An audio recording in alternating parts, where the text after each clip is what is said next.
guys about a lash brand that actually scammed me. To clarify, Kiss is not the brand that scammed me. I love Kiss. I've used these lashes so many times. They don't take glue, so if you struggle with gluing your lashes on, these are the ones for you. This is them on Amazon. I have them linked under makeup and fake lashes in my Amazon storefront, and I think they're on sale right now. Basically, I was going to do a collab with a lash brand that I had tried out. I love their lashes. I still wear them. Yeah, I don't promote them because I'm not going to give them money when they didn't pay me the money they owed me. This lash brand had other products, and they wanted me to promote their other products. Well, in email, I asked them, are you sure you don't want me to promote your lashes? I've done videos that are similar before, and they've done very well, and I feel like lashes are more authentic to my page than the other products you're wanting me to promote. They say no, they really want me to do their eyeliners, and I was completely fine with that. I still love white and black eyeliner, so that worked for me. I double checked this. I said, are you 100% sure you don't want me to do the lashes?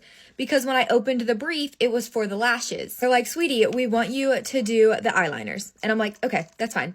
So I make the eyeliner video and I send it to them. It's super cute. I was so excited to post it. I kid you not, they reply back to me with, honey, we need you to promote the lashes this time. Literally like, what? Like, I asked you guys to promote the lashes and you told me no. So I emailed them back saying like, hey, like you guys made me promote these products. I had suggested the lashes. You didn't want that. She replies, we're canceling the collab. I'm so sorry. Side note, this is one eye done. I just put the little lashes underneath my real lashes. These are 24 hours. I go ahead and seal them just so I can sleep in them and maybe get an extra day out of them. But yeah, you don't need anything besides these, and yeah, you just stick them on. So I emailed back nicely reminding the brand that we both signed a contract that once my video was sent and approved, they owe me money. Now this brand not only has my video, they aren't paying me, they aren't approving it, they're just sitting in email with my video telling me that the collab is over. I am so grateful that I can make videos as a source of income for products that I love. That is literally a dream to me. That is why I put my all into every ad I make, because if that brand is trusting me with their product, I want to do a good job, and this is my job, so I love doing it. I put the time in to edit this, I put the time in to make the video, and I got nothing out of it. Essentially, I just worked for free for them. I then tried to message them about 5 emails saying like, can we please get a follow-up, guys? This isn't fair. Like, can we please work this out? What do? They block me. So I messaged their Instagram account, receipts of everything. Obviously, I have screenshots of all this stuff, proof that it's under contract. What does the Instagram do? Nothing. Never replies to me. I can't message their TikTok. It's set up where you can't message them. I'm very thankful that I wasn't in a position where I couldn't pay my bills because I didn't get that payment. But I think about other creators who could be in that position, and that is why I wish I could tell you guys who it was. But for legal reasons, I'm not sure I can. I will say they haven't been active since this whole ordeal on their TikTok or their Instagram, but their products are still for sale. So I don't know, just be careful who you work with and really make sure that you have everything set in place. I guess even sometimes you get screwed when you do that. Yeah, these are the no glue finished lashes. I love them. Go shop Kiss. They are a loyal, kind brand. This isn't sponsored, but I really do love the brand. I almost failed nurse practitioner school. Let's talk about it. So for those of y'all that don't know, I'm currently a cardiac nurse practitioner, but the journey to get here was not always a smooth one. I almost failed my last semester of NP school because of a mistake on my faculty's part. At the end of my nurse practitioner program, we had to participate in something called OSCEs. Don't ask me what OSCE stands for, I don't remember. Basically, the idea behind this is to evaluate whether or not you're ready to become a nurse practitioner. We had to engage in 2 OSCE scenarios with professional actors that were trained to act like patients. So basically you go into this room that's set up exactly like a doctor's office, and there is an actor sitting there that pretends to be the patient. And you have to go in, do your assessment, patient education, physical exam, all that good stuff. And once you finish the scenario, you go out and you write your note. It's like role playing in a sense, except your entire future is on the line. So my school thought it'd be a great idea to say that if you did not pass your OSCE examination, then you would not be able to graduate. Didn't matter if you had all A's throughout the entire program and you did very well during clinicals.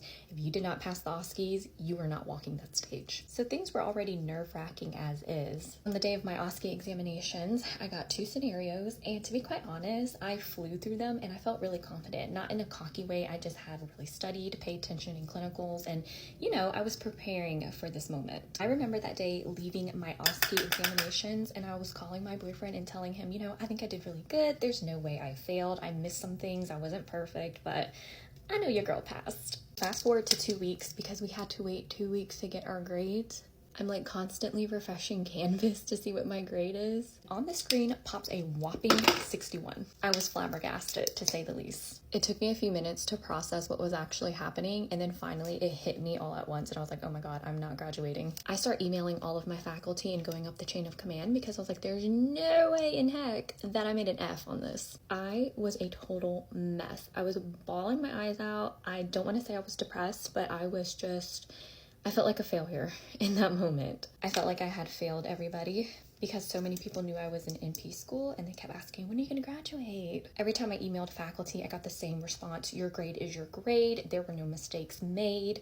This is what it is. I even brought this up to the dean. I begged everybody to go back in and just rewatch my OSCE videos. And even the dean wasn't that helpful. Fast forward to 4 days later, I get an email from our program coordinator who tells me, good morning, there was a mistake that was made. You actually made a 91. Obviously keyed in the grade incorrectly. That's just what I'm assuming. But the school told me that they got my grade mixed up with another student who had the same last name as me. I was like, this is horrendous, because how can this school put us through so much hell for the past 2 years and harp on us about being perfect and never making mistakes, but then the faculty made a huge mistake that would have cost me my future? Which some of y'all may think that's a little bit dramatic, but I don't, because this is my career. Y'all, I was just so ecstatic when I received that email. The worst part of it all is that nobody apologized for their mistakes. They were just like, oh, hey, wrong grade. But had I not advocated for myself, I would have never graduated from NP school, and that mistake would have never been rectified. So I share this story for 2 reasons. 1, never give up. And 2, always fight for yourself, even when everybody else is telling you you're wrong or making you feel crazy, when you know deep inside your bones, in your gut, in your intuition, that you are right, that something is off. Anyways, thanks for coming to my TED Talk. Love you. Bye. I saw this video on here about this girl talking about how whenever male cops pull over young women, they turn it into some sort of like lecture, which is exactly what happened to me. And I got pulled over by a trooper on the highway, so that was really scary, especially since it was like the first time I've ever gotten pulled over, and it just did not feel real. So he's coming up to my window, and I roll it down, and he starts talking to me, and by to me, I mean at me. And he's asking me like, why were you going this fast, and blah blah blah, and I'm trying to respond, but he's also like interrupting me and talking over me, and then he's just like, let me just see your license. So he goes back to his little trooper car, and I'm like, what is the plan of action? Because like, I don't know what to do. This is my first time getting pulled over. I'm like, do I cry?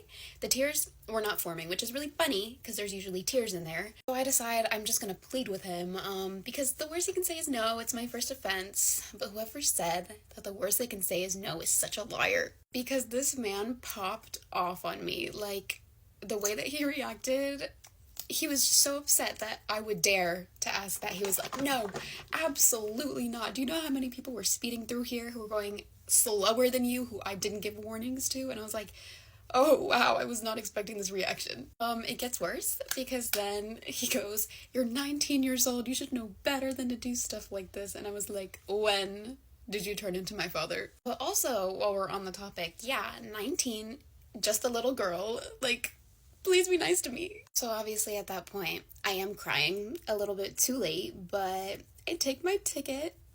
He took the speed down, which I guess, like, was nice.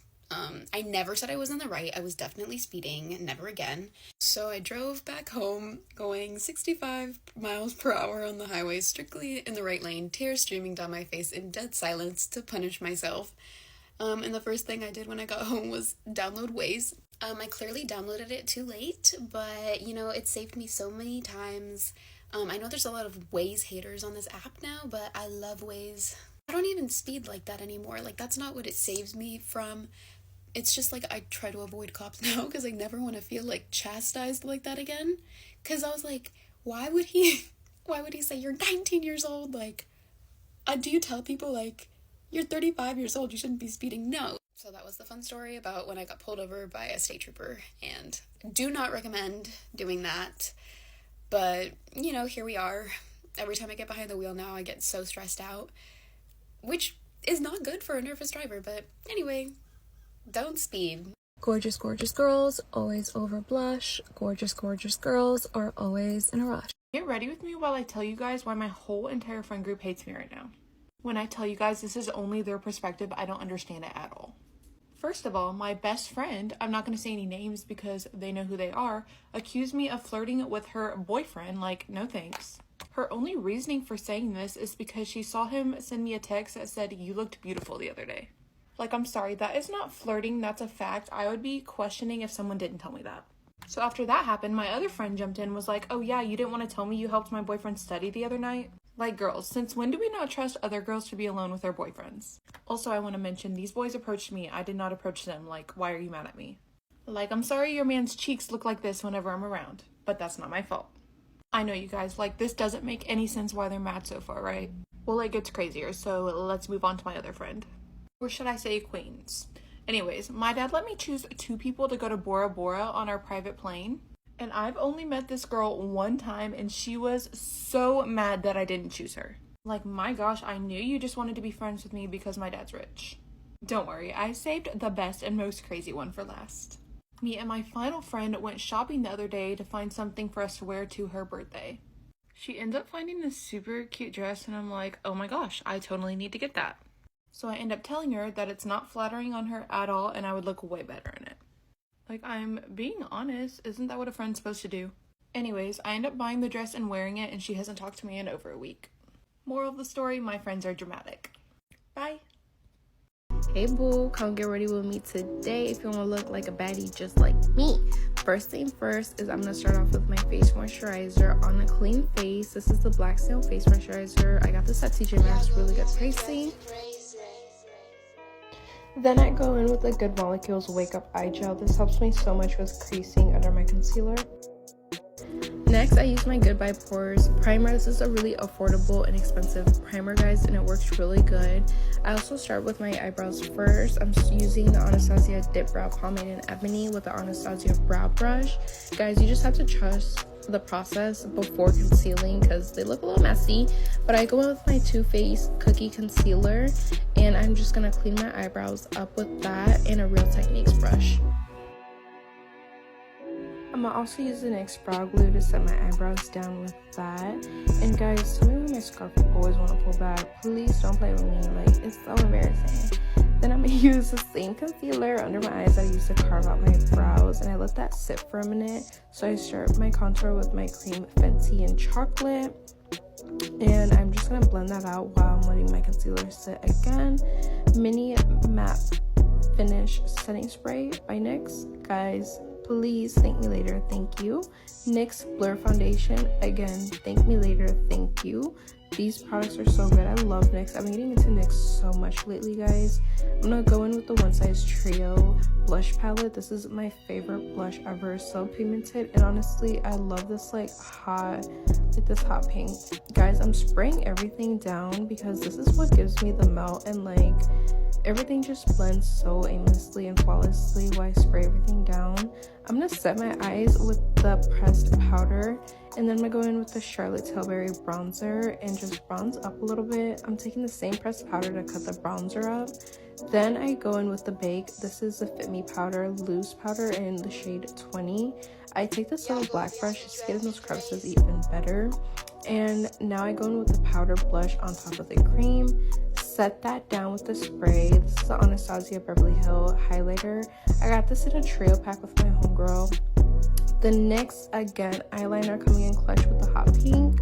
A little mascara to top it off. This is the lip trio combo. Guys, take those screenshots. I'm gonna put you on. Line your lips with the brown, and then the brown gloss and the pink in the center. And that's it, guys. Now you're a baddie like me. Purr.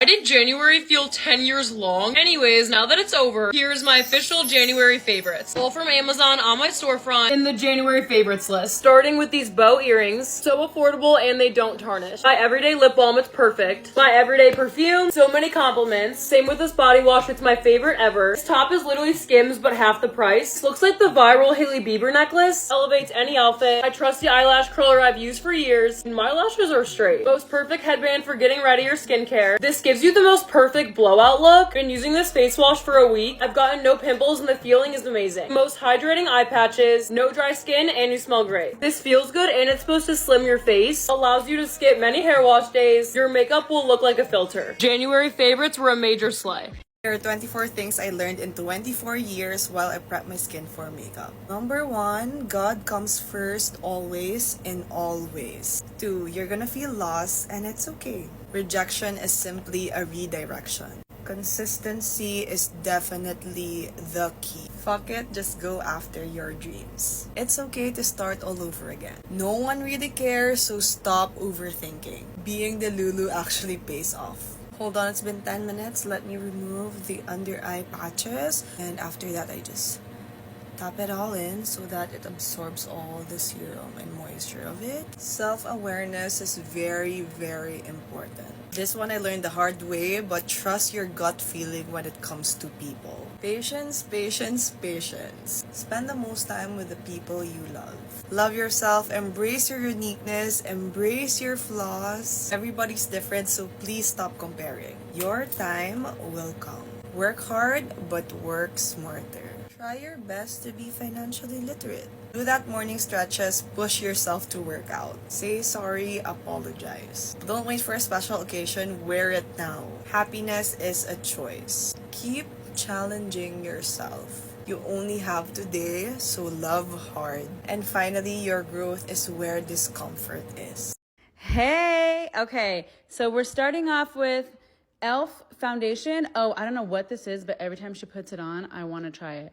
And her little makeup brush, getting it right and tight. Okay, this is an interesting contour. The whole face. I've never done that. Wow. Okay, I'm gonna have to try this. Pat, pat, pat, get it all together. She's doing this contour. Very interesting. I actually have never seen that. But go off, Miss Ari. Another contour? I'm so confused. Okay, yep, we're going with the concealer next. Love that. Okay, I haven't used a sponge on my concealer in forever. Rare Beauty, if you know, you know. That's a lot, though. That is a lot. Because Miss Rare only needs like one. But okay, Ari knows what she's doing. And another blush I can't speak to. Okay, I love, love, love. Okay, girl, this is how you get it good. What? No.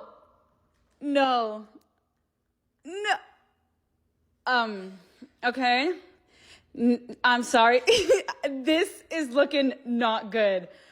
Oh, okay. At first I thought she was doing something new, but I love her and she cannot go out like this.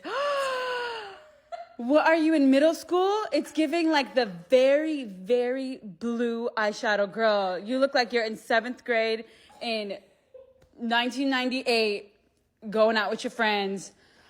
I cannot let you go out like this. Girl, jump scare. I was genuinely so confused. But okay, let's let her finish the look. She thinks it looks good, but I'm gonna have to pull her aside. And I'm sorry, I don't know what mascara this is, but again, it's giving like very early 2000s. And what is that eyebrow? Never seen that in your closet, girl.